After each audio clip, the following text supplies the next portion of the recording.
मित्रों, आज हम आपको श्री राम के पूर्वज एक ऐसे राजा की कहानी बताएंगे जिन्होंने पुरुष होते हुए स्वयं गर्भ धारण करके अपने वंश को बचाया।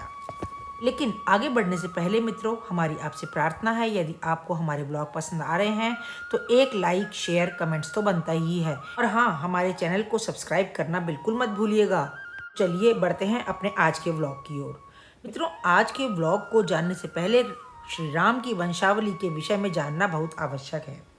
श्री राम की वंशावली सूर्यवंशी राजाओं की एक प्रसिद्ध श्रृंखला है जो भगवान ब्रह्मा से शुरू होती है।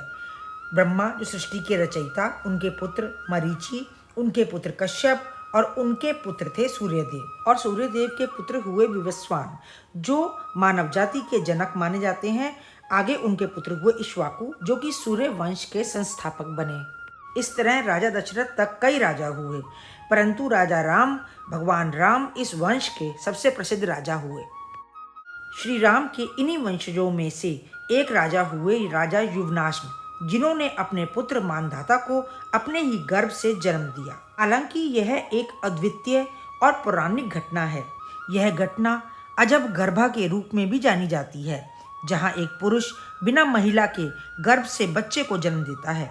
यह घटना एक पुरुष राजा के द्वारा गर्भ धारण की प्रक्रिया को दर्शाती है, जिसका वर्णन हमारे प्राचीन ग्रंथों में भी मिलता है। श्री राम के वंशज राजा युवनाश्म संतानहीन थे।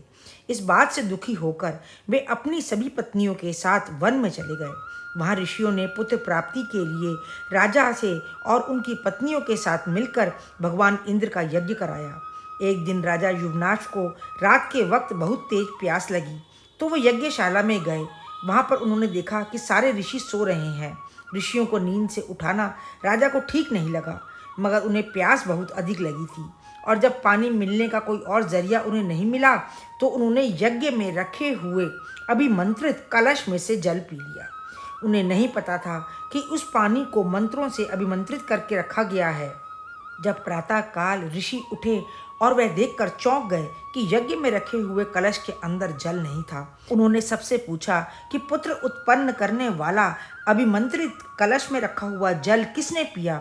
तब उन्हें मालूम हुआ कि भगवान की प्रेरणा से खुद राजा ने ही उस जल को पी लिया, और उस जल को पीने की वजह से रानियों के स्थान पर राजा युवनाश्म ने गर्भ धारण कर लिया।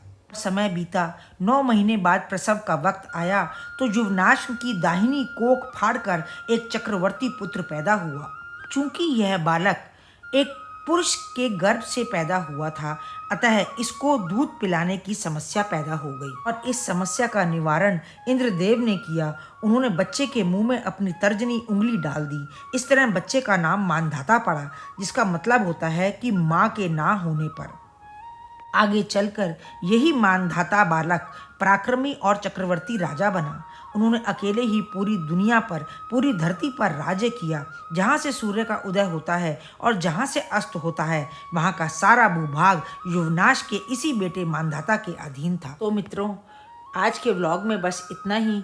आपको आज का व्लॉग कैसा लगा मुझे कमेंट बॉक्स में ज़रूर बताइएगा, और हाँ, अपने परिवारजनों और मित्रों के साथ शेयर करना बिल्कुल मत भूलिएगा। तो मिलते हैं अगले व्लॉग में, तब तक के लिए राम राम।